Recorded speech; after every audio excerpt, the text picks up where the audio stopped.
lebandla kaNkulunkulu egameni laJesu Kristu. Amen. Sizothomisa nje amakhanda masivula ngomkhuleko ngikhulela phambili. Baba wethu osekhaya ezulwini, ise kwenkosi yethu Jesu, namanje Nkosi siza kuwena ngesabatha lakho Nkosi engcwele ekuseni.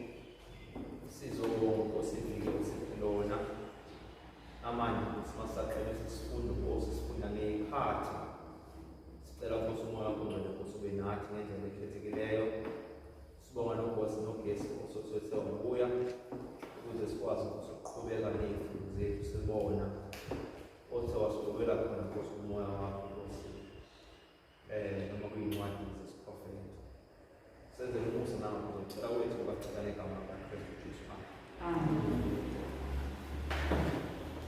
Ngibingelele ibandla laNkulunkulu egameni laJesu Kristu. Amen. Siqhubeka ezifundweni zethu einokwenza nesikhathi neyigameko, nesikhathi nani futhi neyigameko. Sifunda ke latter rain masenze summary yethu. Sibonile ukuthi isikhathi esikusona manje sipreparela into ebizwa nge-National Sunday Law. Paulani, Paulo said that is the only crisis esinayo I believe that is before us as abantwana bakaNkulunkulu. And ukuJesu abuye siyamfunda Revelation chapter 13 mawufunda from verse 16 from verse 15 to 18 ukuthi kuyoba nokuphoqeleka ukuthi kukhonzwe ngendlela ethile emhlabeni. Lithi lelo mawufunda leso sami ukuthi umhlaba wonke ulandela ini isilo, and kuyabuzakala ukuthi ubani ofana nesilo, ubani onamandla esilo, ubani onganqoba isilo. Sidawona abantwana bakaNkulunkulu, and kubonakala abantwana bakaNkulunkulu bengathi bayaphoqwa ukwenza intando yomhlaba. Kodwa siyababona kodwa abamayo bese lithi leso sahluko laba abamayo benganakukeli uphawu lesilo. Isilo sinamandla ukuthi sibanjani, sibabulale. So zonke lezi igameko esifundayo zandulela leso sigameko nokuthi siqonde futhi ukuthi before uJesu abuye yiziphi izinto ekumele siyilungiselele. Siqhubeka namhlanje ke ne-latter rain, but khona umbuzo oqhamukile kwisifundo sethu esidlule ukuthi ngabe masifunda isambulo chapter 7 sifunda verse 1 wakhona la khona esithola izingilosi ezibambe imoya emine yomhlaba, bese kuthiwa kukhona ingilosi mhlawumbe sisifundeni isahluko sesine chapter 7 no isahluko sesikhombisa chapter 7 ka-Revelation. Engithena namhlanje sizozama ukuthi sihlanganise kwisikhathi esifishane esinaso. Mawufunda isambulo chapter 7 ufunda verse 1 lithi iBhayibheli, and after this I saw 4 angels standing at the 4 corners of the earth, holding back the 4 winds of the earth, that no wind might blow on the earth or sea or against any tree. Then I saw another angel ascending from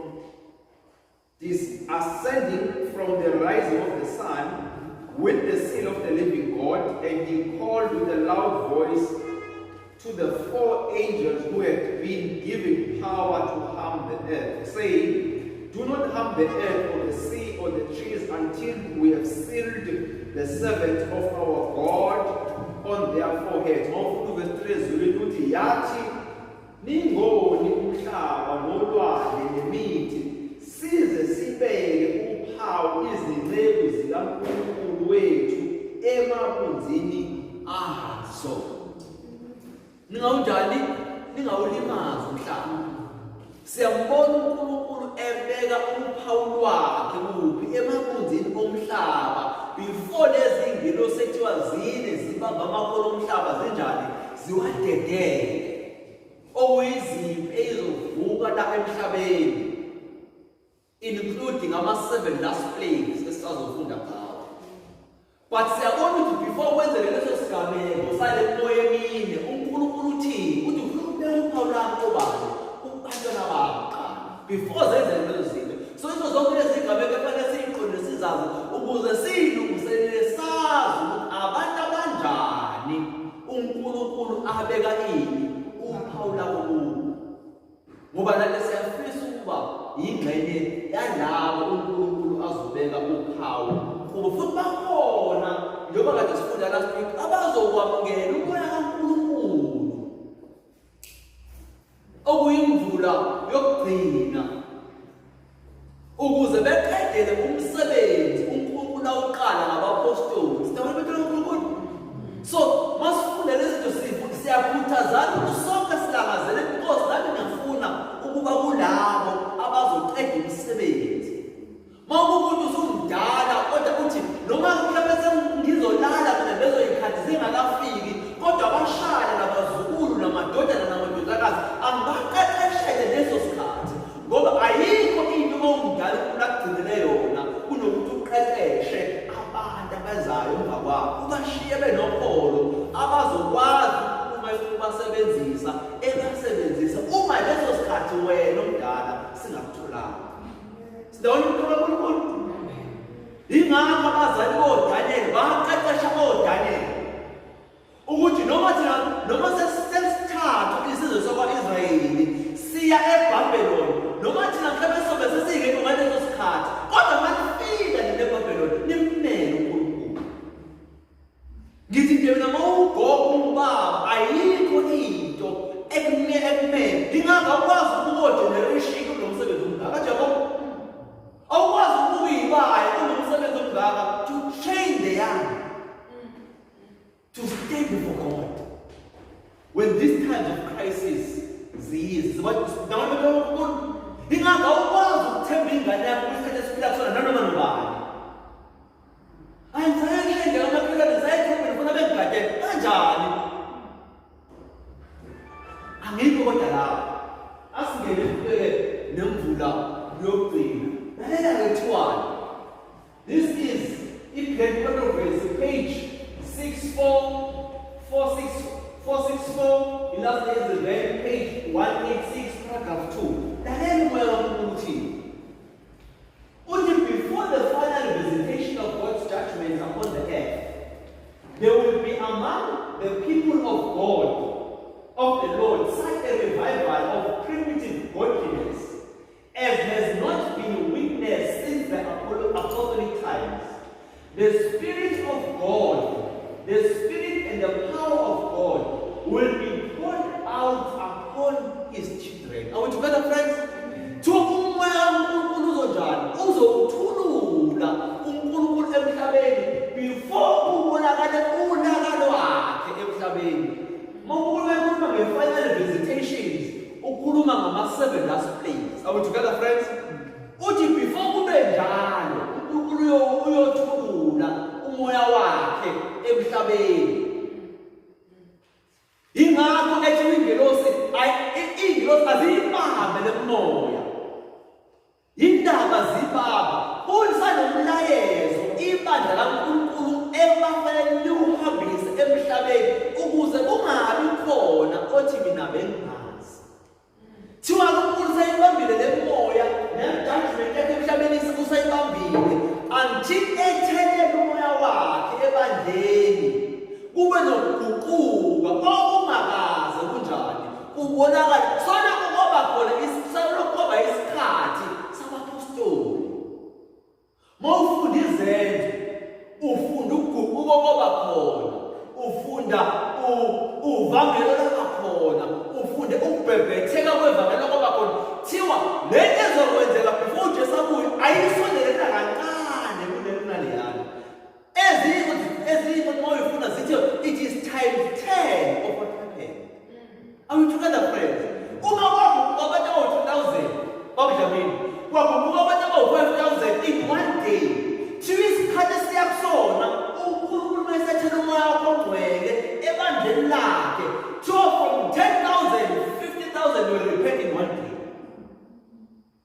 Eminye zomfundisi wakumshumayeli badedele bekhuluma indaba zesigijimi zey'ngilosi ey'ntathu kakhulu the third angel's message enokwenza nokubonisha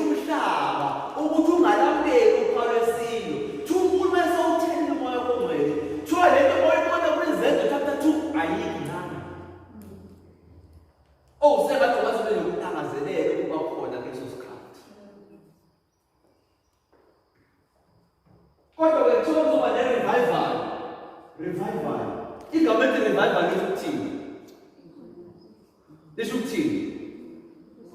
There is revival and reformation. So there is revival, every revival is ukuthini? Ukuvuseleleka. Athi yabona manje lethi sifadalele. Athi yabona sawudumela kaNkulunkulu. Uthi uNkulunkulu uzoba nokuvuseleleka. Khona elinye igama ekuthiwa i-reformation, ukuguquka. Sidawona ukuqala kaNkulunkulu.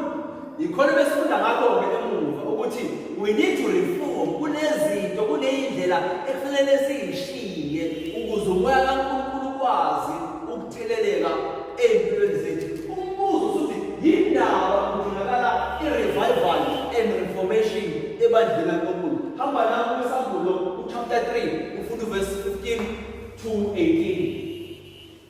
Verse 15 to 18. Uthi uNkulunkulu mhlawumbe singayifunda nje nangesiZulu ngoba ikhona ngezingisi phezulu. Sifunda isambulo chapter 3 sifunda verse 15. Uthi uNkulunkulu mayikhuluma nebandla laseLaodikiya, ngiyayazi imisebenzi yakho ukuthi kawubandi kawushisi, sengathi ngabe ubanda noma ubunjani. Ukushisa ingani kudingakala i-revival. Ngakho-ke njengalokhu usivivi, ungashisi, ungabandi, ngiyakuhlanza uphume emlonyeni wami, ngokuba uthi ngicebile, kangiswele lutho, kanti kawazi ukuthi ungolusizi nokuhawulelwa, nompofu, nophuphuthekayo, nohambazi. Uyabuza uNkulunkulu uthini la? Uthi wena uthi ucebile, awunjani? Awuswele lutho, kodwa wena wazi njani wena? Uyimpumputhe, uhambaze, umpofu. Sidawona uNkulunkulu. Uverse 18 bese ethi ngiyakululeka ukuba uthenge kimi igolide elihlanzeke ngomlilo ukuze ucebe, nezingubo ezimhlophe ukuze wembathe, kungabonakali ihlazo lobuze bakho, nomuthi wamehlo wokuba amehlo akho ukuba abone. Sidawona uNkulunkulu. Uthi uNkulunkulu uthenga kimi igolide, ngikubathize ingubo enjani? Emhlophe, nomuthi wamehlo ukuthi unjani wena? Ubone. Sidawona uNkulunkulu. Ngamanye amazwi, i-challenge noma inkinga yebandla lokugcina esikulona sithi thina si-rich, sinegolide, ayikho into esiyidingayo. Kodwa uNkulunkulu osazi uthi nina nihambaze, nimpofu, aniboni. Sidawona uNkulunkulu. Uthi ngiyayazi imisebenzi, anibani, anishisi. Kodwa nina njani nina? Sicebile, we are rich.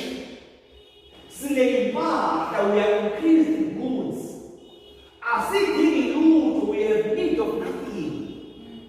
Are we together, friends? Amen. Katanazi njani nina? Awulusizi, we are wretched.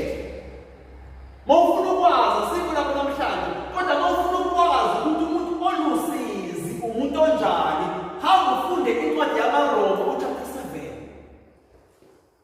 Umuntu othi azi ukwenza okuhle ngengqondo yakhe, kodwa umzimba wakhe umenze ini? Into yaphambene nale ayaziyo ukuthi njani. uPaul uthi ubani oza kumkhulula kulo mzimba olusizi na? Uyakubona? Who will deliver me from this body of righteousness? Yini ikhela uPaul lapha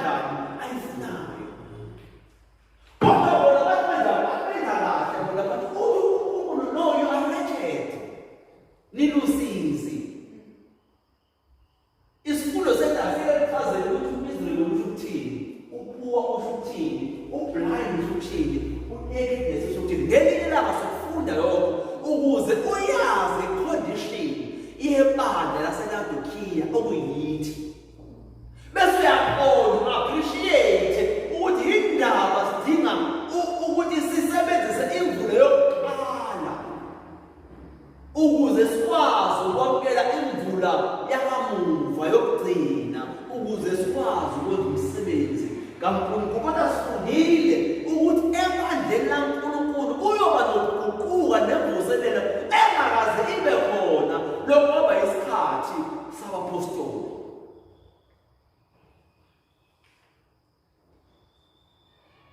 Ulibonile ibandla kuRefiltri linjani? 12 sizibonile. Ngicela ukubuka ibandla uNkulunkulu uJesu Kristu azoliveza kuba kwakhe uma selilandile emhlabeni ezolisindisa.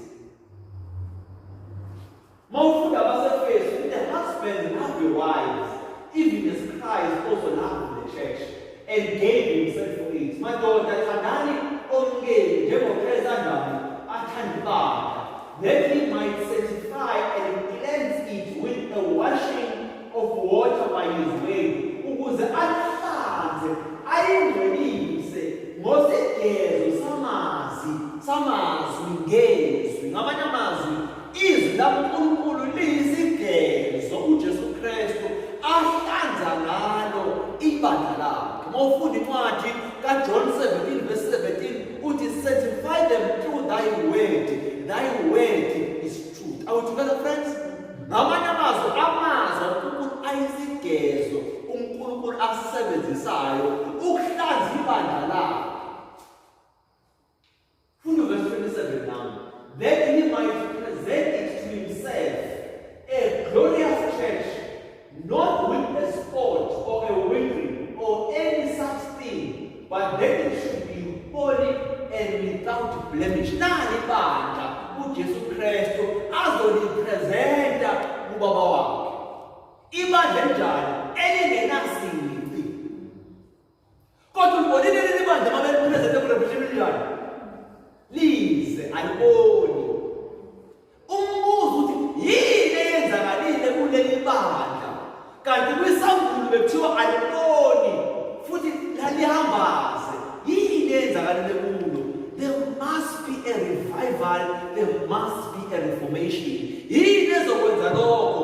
Nxa abantu bezinikela ngokuphelele kuJesu Kristu, bamukele uMoya oNgcwele ukuthi basebenze ey'nhliziyweni zabo bese bekwazi ukwenza umsebenzi beqhuthwa uMoya oNgcwele. Wena obona abapostoli obafunda behamba noJesu kwangabanye abangakholwa, abadawuthayo, abanye abayiphakamisayo fundela lasibili ukuthi babeyikhukhumeza bengekho humble, bengekho mnene. But as they humbled themselves, they confess izono zabo komunye nomunye, beyinikela kuNkulunkulu nomsebenzi wabo, uNkulunkulu wawuthela uMoya oNgcwele phezu kwabo. Umsebenzi abawenza lapho uyamangalisa. Siyabona abantu kaNkulunkulu. Isigameko lesonke efanele sisilindele. Lalela-ke uthini i-Christian Service, page 253. The great outpouring of the Spirit of God, which lightens the whole earth with his glory, will not come until we have an enlightened people that know by experience what it means to be laborers together with God. When we have entire, wholeheartedly consecrated to the service of Christ, God will recognize the fact by outpouring of his Spirit without measure. But this will not be while the largest portion of the church are not laborers together with God. Sentona ukuthi into bazalwane, ngamanye amazwi uMoya kaNkulunkulu ngeke uthele kubantu abahleli. Siyabona? Bayobe besebenza abantu kuthiwa uNkulunkulu usilindele sonke sibe engaged in the work. Sibe engaged in the work. So unless we are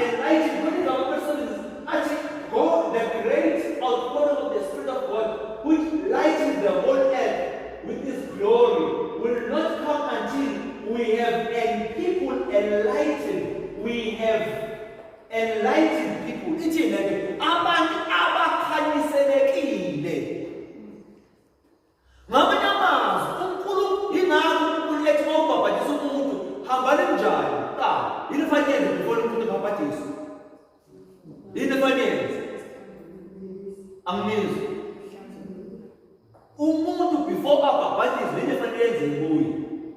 Uthini kufanele senzeni? Simfundise. Akhanyiseleke. Ngoba akwazi ukuhamba ekukhanyeni kanti ukukhanya kanjani? Akakwazi. Fanele aqale akhanyiseleke ukuze mase khuluma akhulume ngento kanjani? Ayaziyo. Kodwa mawufundisa umuntu sithi hayi ayaziyo kuphela ngolwazi nje lendondo, intellectual knowledge. But kuthiwa into ayaziyo laba kuthiwa mayisazi umuntu ngengondo, kuthiwa kufanele azi umuntu ngokwe-experience, ngokwamava.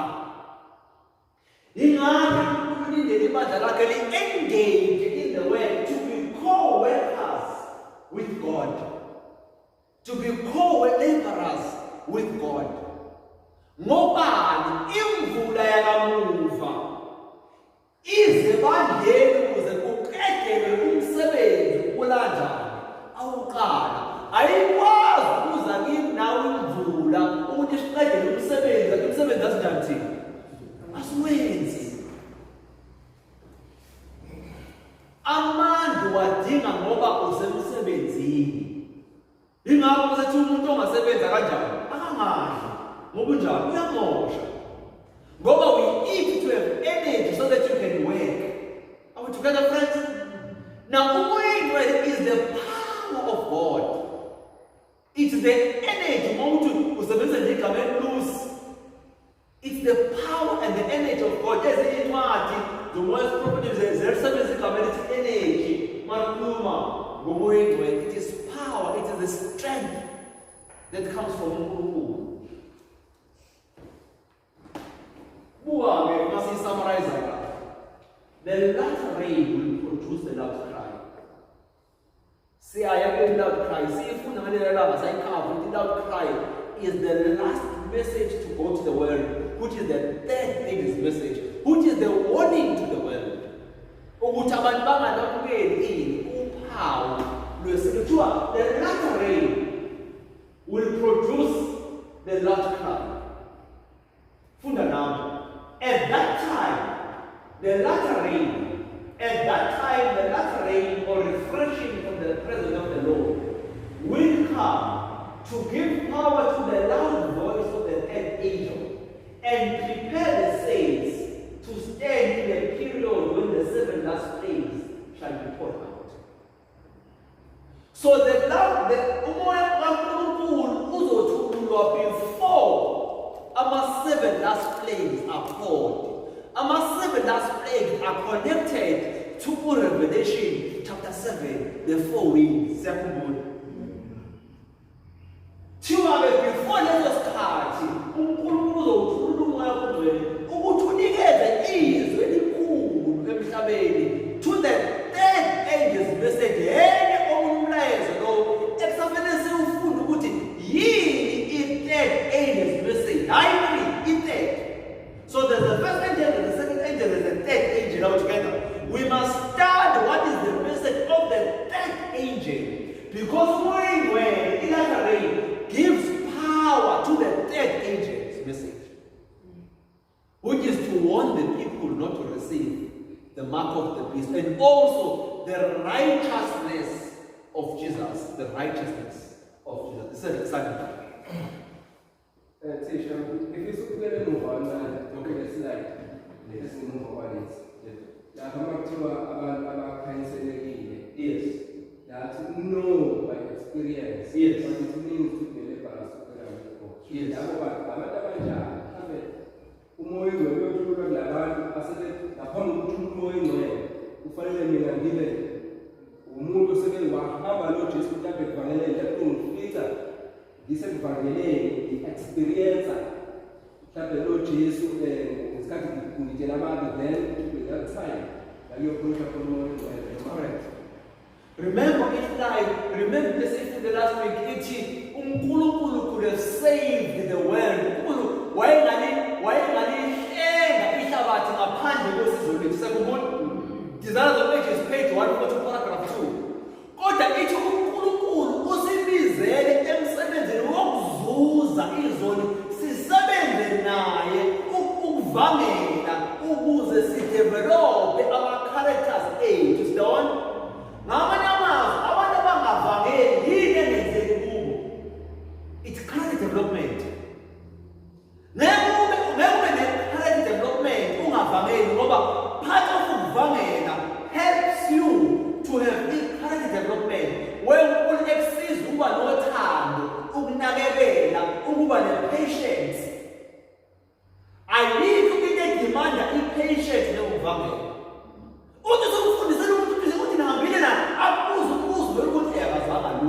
uqale phansi.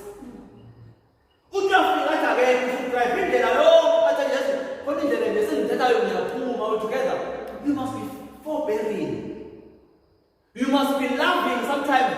Uthi mhlawumbe ngisafunda ngento ethile, umbone enze into ethile phambili, mhlawumbe uyabhema. Angakafiki mhlawumbe kwi-health, usafunda mhlawumbe ngokuthemba nje uNkulunkulu nge-faith nge-trust. Ethi awukancane abheme. Kodwa ethi let me be patient. Athi ngingasho ukuthi kwamanje ngani ngokubhema. Asiqhubeke nge-faith and trust. Ngiyokhuluma ngokubhema nokubuza mase ngifika kuyini, mase ngifika kwi-health nomzimba ukuthi uyithembela kuNkulunkulu. That is patience.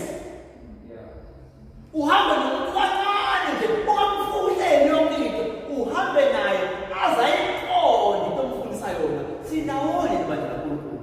That is how character is developed through evangelism. So isiveza kudala ukuthi the people must be enlightened. They know by experience what it means to be co-workers with God. Imvulo yokuqala kudala ilapho nasikuquka khona sinikela kuJesu bese senza umsebenzi kaJesu. Imvulo yokuqala, imvula yakamuva noma yokugcina izosithola vele. Imvulo yokuqala sinayo, sisebenzisa. Yingakho ungeke uthi ulindele imvulo yokugcina kanti imvulo yokuqala unjani awunayo. Okuyiyona eqala umsebenzi sakho kwesifunda ukuthi imvulo yokugcina ayuqali umsebenzi injalo, iyawuqedela. Manje thina fanele ngabe sisebenza imvulo yokuqala ukwenza umsebenzi ukuze yabona manje bonke nisazuza abantu okuzazuza umuntu oyedwa ngonyaka. Ngemvulo yokugcina nizobe nizuza 20 ngonyaka. Ngenze nje umzekelo nje omncane. Because why? Ngiyasebenza. Umoya ngoluleke, we must be co-workers. We must be co-laborers. Angiyena umuntu osebenzayo yithi noNkulunkulu when you say divine and human blended together. uJesu was divine, but uJesu was also human, blended together. That is what we call incarnation. uNkulunkulu uyafuna ukusenza thina sibe yileyo ukuqeda umsebenzi. Funda ke islide sokugcina bese siyabhala. Kuthiwa when the third angel's message closes, mercy no longer pleads for the guilty inhabitants of the earth. Ingilo esingakeva nayo eyesithathu sakhumbula islide esifuna kusona sena umoya engcwele imvulo yokugcina imvula yakamuva izonika amandla kwini umlayezo ingilo sesingaba wesithathu. Sesiyafunda lapho writing ithi mayisivala when the third angel closes, mayisivala mawusuvala umlayezo wengilo sesithathu, umusa emhlabeni uzobe usungekho kulabo abahlala khona. Sidawumuntu uNkulunkulu awusekho umusa, isivalile ingilo sesithathu. Umlayezo ekufanele siwufunde siwuqonde. To the people of God have accomplished their work. They have received the latter rain, the refreshing from the presence of the Lord, and they are prepared for the trying hour before them. Angels are hastening to and fro in heaven. An angel returning from the earth announces that his work is done. The final test has been brought. Assimilate. Yini i-final test esobhekana nayo emhlabeni? Isunday law, Paul is saying. The question over the Sabbath and Sunday observance. That is the final test. The only matter of the Uchiwa. Mayisivala ingilo sesithathu.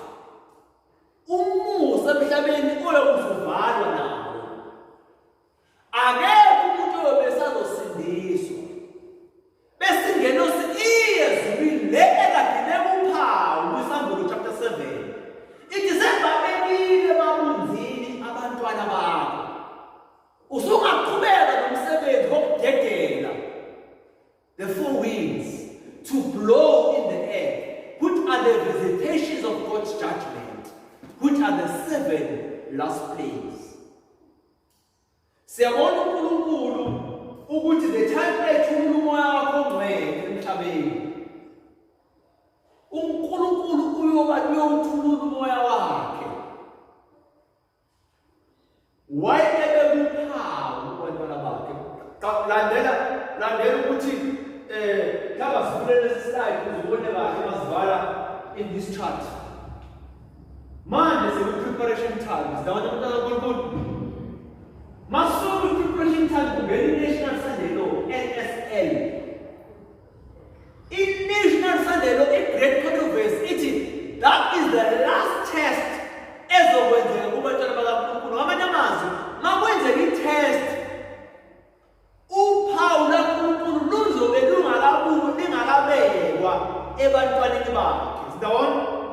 Ngoba phela fanele bephase i-test before uNkulunkulu ebeke uphawu kubo enaba babo. But he told him, this is the last test ezokwenzeka emhlabeni. Abayipasayo i-test ye-National Sunday Law bengabhawu uphawu lapha, will receive the seal of God. And as they receive the seal of God, they also receive the latter rain, imvula yokugcina, ezobenza benikeze imilayezo engilosi yesithathu, warning also the world not to receive the mark of the beast. Is the one bantwana kaNkulunkulu? I-test izoqala endlini kaNkulunkulu ngoba umhlaba awazi lutho wona ngeSabatha emSunday bona bakhulisekile nje ekukhonzeni nesonto, but thina siyaqonda ukuthi umthetho kaNkulunkulu neSabatha lakhe lisamile. Sidawona bantwana kaNkulunkulu. So maqala i-National Sunday Law, abantu abazoba-challenged ama-Seventh-day Adventists. And those who pass the test and stand in their ground, they will receive the seal of God. And they will also receive the latter rain. To then warn the world, beqwashisa umhlaba ukuthi bengalamukeli uphawu lesilo. Sindawona bantwana kaNkulunkulu. Before uNkulunkulu avale into ebizwa nge-close of probation, COP, before uNkulunkulu avale umusa, fanele umhlaba uzwe ngomthetho kaNkulunkulu neSabatha lakhe. Ilesi slide lesifunda esithi, when the 8th angel message closes, mercy no longer pleads for the guilty inhabitants of the earth. uNkulunkulu abusisa ukufunda kwezilakhe ngegama laJesu Kristu. Amen. Inhloso yokuthi sifunde ngemvula yakamuva noma yokugcina ukuthi siqonde ukuthi uNkulunkulu ulinde sibe silungiselela ngokushiya sonke isono nezinto ezithandelekayo kithi ukuze silungele ukunikeza umhlaba. In last message of warning, in last message of mercy, in last message ukuthi bengalamukeli uphawu lesilo. Ukula kusifunda kwezilakhe igama laJesu Kristu. Amen. So vala manje khuleko, and if there are any comments and questions we're gonna take it. So to be said amakhanda masibala khuleko baba wethu sekhaya ezulwini, ise Nkosi yethu Jesu, siyabonga umsebenzi olungileyo ukuba Nkosi namanje usanathi uyasifundisa ukuthi lezi zinto ukuthi siziqonde sizazi ukuze Nkosi masilungiselela from omncane Nkosi kuya kumdala siqonde Nkosi ufuna ukusebenzisa futhi uyafisa Nkosi ukuqeda umsebenzi ngathi. Senze Nkosi isiqonde ukuthi abantu abanjani kufanele sibe yibo ukuze Nkosi igama lakho njalo sikuphakamise ngegama laKristu Jesu ukuze kube phakathi. Amen. Any questions?